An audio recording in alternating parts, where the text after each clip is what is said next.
Pour Kanesatake, ces pins sont sacrés.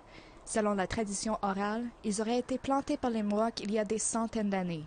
Mais aux yeux de la municipalité d'Oka, ces pins se trouvent sur le territoire municipal. C'est un problème qui remonte à bien avant la crise de 1990.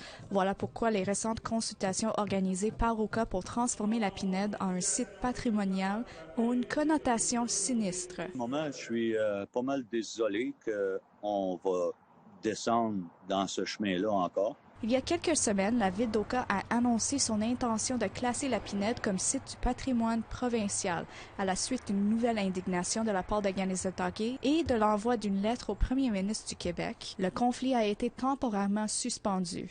On s'entend que les gens de Kanesatake font partie du territoire d'Oka. Donc Kanesatake fait partie du territoire d'Oka.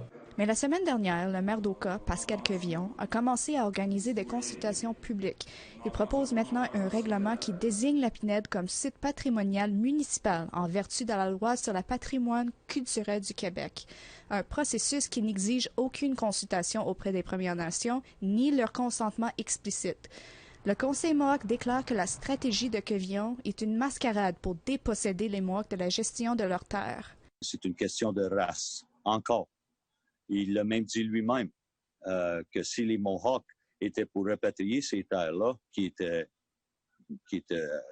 sont libres à transférer, que la municipalité d'Oka serait enclavée par les Mohawks.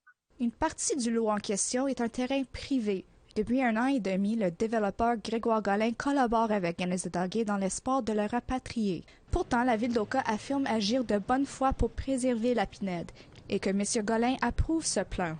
Et M. Golin ne s'est pas opposé, ne s'opposera pas non plus là, à ce changement. Le Conseil Mohawk pense autrement. He wants to build a wall, while Mr. Golin wants to build bridges.